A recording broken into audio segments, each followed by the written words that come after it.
Hello दोस्तों, आप लोग को प्रणाम नमस्कार। हमारे चैनल में स्वागत है। और हम एक देशभक्ति राष्ट्रगान का गीत गाने चल रहे हैं। आप लोग ज़रूर सुने और कमेंट में ज़रूर बताएं कैसा लगा। हमारे चैनल को लाइक सब्सक्राइब कमेंट करें। हाय फ्रेंड, हम इतने ठंडी में गीत गाते हैं, प्लीज हमारा वीडियो लाइक सब्सक्राइब कमेंट करें।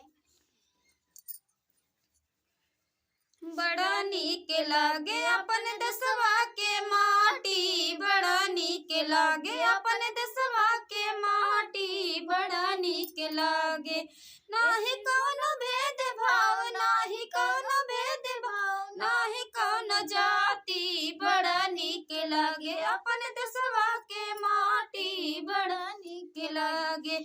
यही देशवा में पैदा भइल गांधी बाबा, यही देशवा में पैदा भइल गांधी बाबा, यही के तिलकिया लगाए नेहरू चाचा, यही के तिलकिया लगाए नेहरू चाचा।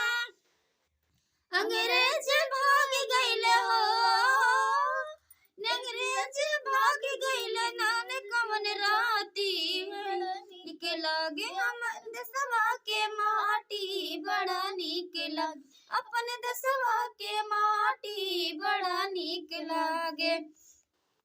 आगे आगे बैला चले पीछे से किसनवा, आगे आगे बैला चले पीछे से किसनवा, गोड़वा में माटी लागे काने पे हलवा, गोड़े में माटी लागे काने पे हलवा।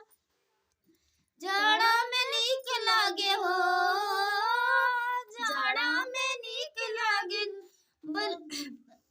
मकई के बाली, बड़ा नीक लागे अपन देशवा के माटी, बड़ा नीक लागे अपन देशवा के माटी, बड़ा नीक लागे।